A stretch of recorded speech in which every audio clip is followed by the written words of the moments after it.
ध्यान से सुनना, अगर हमारे घर का बच्चा चरित्रहीन होता है तो चरित्रहीन होने का दाग सबसे पहले मां पे जाता है। लोग उसकी मां पे संदेह करते हैं, इसके मां का भी संस्कार ठीक नहीं होगा, तभी ऐसी संतान संस्कारहीन हुई। मैं नहीं, यज्ञदत्त की पत्नी ने अपने बेटे को समझाते हुए कहा था, वो कहती है मैं कसम खाती हूं मैंने स्वप्न में भी तेरे पिता को छोड़कर किसी को नहीं देखा। तेरे मामा का भी वंश बहुत श्रेष्ठ है, तेरे पिता का भी वंश श्रेष्ठ है, पर तुझ में ऐसे को विचार कहां से आ गए? क्यों मेरा नाम डुबाने पे लगा हुआ? जितने भी युवा बैठे हैं, बहन बेटियां बैठी हैं, चरित्रहीन होना 1 सेकंड का काम है। बिगड़े हुए आचरण अपनाना 1 सेकंड का काम है, लेकिन अच्छा जीवन जीने में पूरा जीवन लगता है।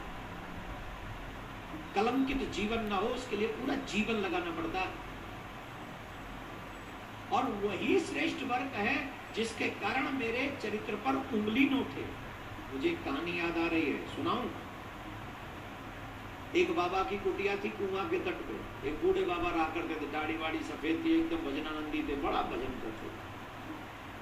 उस गांव में एक चंचल सी बहू आई, वो सबसे बड़ा हंसी मजाक करती थी, बहुत तेज थी, हंसी मजाक करती थी, लोगों से वार्तालाप आदि जो भी करती थी। इसीलिए कहते हैं हर किसी से बातें नहीं करनी चाहिए मुस्कुरा के, बेवजह मुस्कुराना नहीं चाहिए, स्पेशली अन्य लोगों के साथ जिन्हें हम जानते हैं।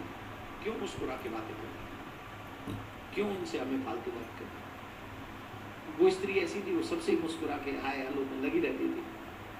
एक दिन उसने मजाक में, वो कुआं पे पानी भर रही थी, बाबा भजन कर रहे थे, तो उस बाबा को देखा और बाबा को कहने लगी, बाबा मुझे एक बात पूछनी है, क्या तेरी सफेद दाढ़ी में दाग है?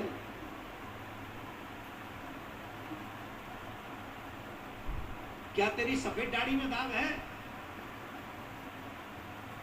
बाबा ने कहा कुछ दिन रुक जा, बाद में बताऊं।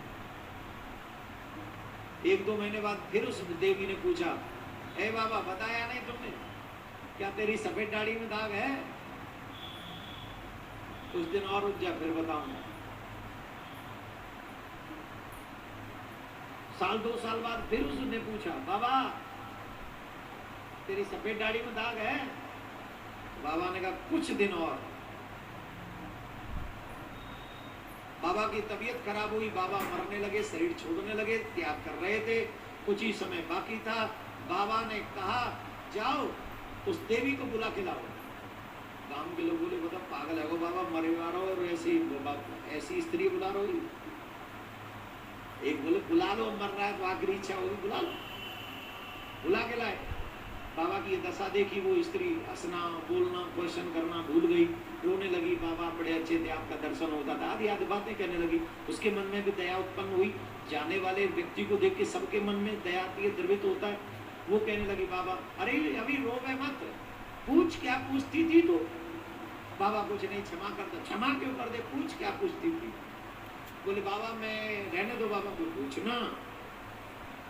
बोले बाबा मैं पूछती थी तेरी सफेद दाढ़ी में दाग है? बाबा ने सफेद दाढ़ी पे हाथ फेरते हुए कहा एक भी दाग नहीं है, जैसी सफेद है वैसी ही है, एक भी काला दाग नहीं इसमें।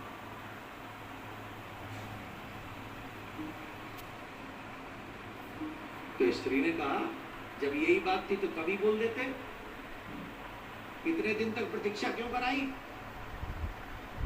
ये प्रश्न तो मैंने बहुत पहले किया था, पहले ही बता देते, तुम इतने दिन तक करती ही नहीं प्रश्न।